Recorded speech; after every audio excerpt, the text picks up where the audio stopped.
Well, hello. Yeah, I shaved.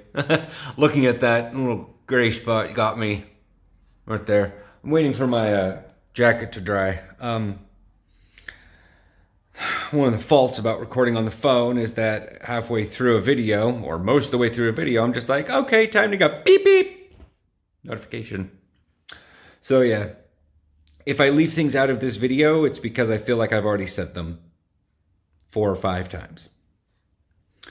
Uh, but yeah, so looking at like all my clothes hanging dry and the tiny little dishwasher right there, and talking to the butcher today about sports and the fact that he didn't realize that there's like 20 American football teams in the Netherlands, and just the differences, including a video I saw this morning about freedom in the Netherlands. To be fair, it wasn't a very recent video, but it was from a Dutch learning school, language learning school, and they have a YouTube. Anyways, and so it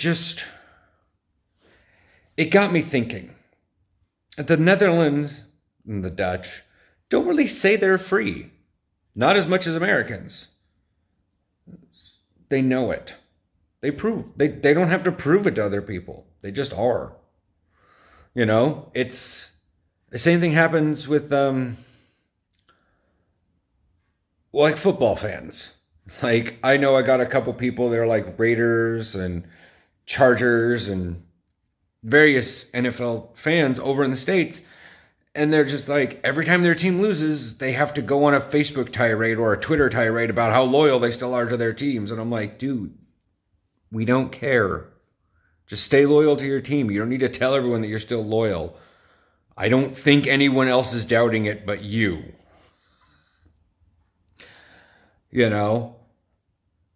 It's like living outside of the States for like almost 18 months now. I realize that there's a lot of Americans that have to keep saying that they're free because they're trying to convince themselves that they are. And that was part of the thing. It's like, in the last 18 months, about 1 week, I've been in the States. Most of the rest of the time I deal with like after the fact Facebook comments or Twitter or anything, because by the time I'm waking up in the morning, most everyone's going to bed. And yeah, it gets real awkward. So I don't know. That's like one of the biggest differences. Like, there's always going to be cultural differences. Obviously, they speak Dutch here. They also speak really good English. The buildings, at least within the cities, are a lot older. The roads are a lot smaller. More people ride bikes. The land is flatter. There's so many differences. Stores are, everything's smaller, but everything's more decompartmentalized, like not like giant stores that are, Kroger, Fred Meyer, same thing. Walmart, they're not department stores. There's like, yeah. Anyways, and so, but that's one of the biggest things, is that from what I've seen from Germans, the Dutch, and a few of the Brits that I've had in contact with, they don't have to prove to everyone else what they know about themselves, because they know it themselves. They don't define themselves by what other people say they are. And that's partially a bit of my upbringing. One of the weird things is my dad had a bumper sticker on one of his trucks. The big red one. Ford, I think. I don't know. Don't remember much about it. But the bumper sticker that said, "Keep it simple, stupid," and the other side said, "Live and let live." And humor, for one while, I thought that was the acronym of the band.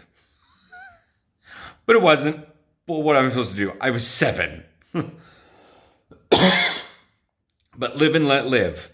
I didn't really understand what that meant. I internalized it over many, many years, and it put me at odds with people in the States.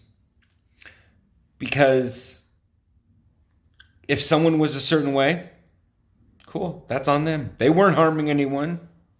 I just let them do it because it made them happy. But there's so many people in the States that they can't let live and let live. Like, and I guess that's part of the problem with, the foreign policy of the United States as it's been in the last while, and how many people, if something is different from you, it must be converted. It feels like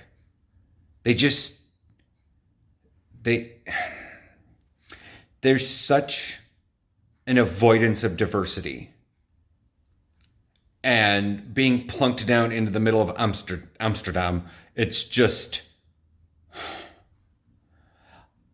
like, by now I can start hearing when people are speaking Dutch. I can start making out a couple words amongst normal conversation speed.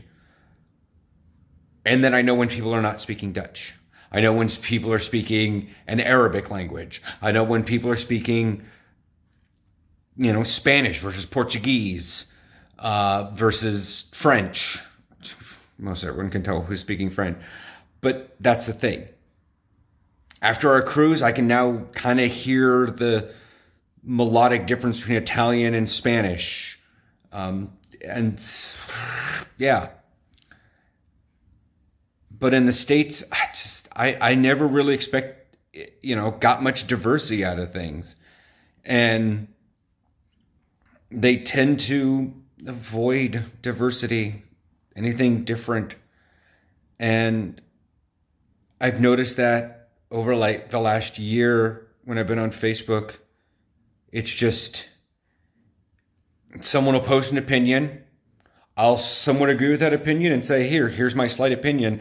And all their friends will come in and just harp on me for not completely agreeing with this person. How are you this person's friend on Facebook if you don't completely agree with everything they do? I'm sorry, what? And then it was a couple days ago, I actually asked, do you believe in diversity of thought?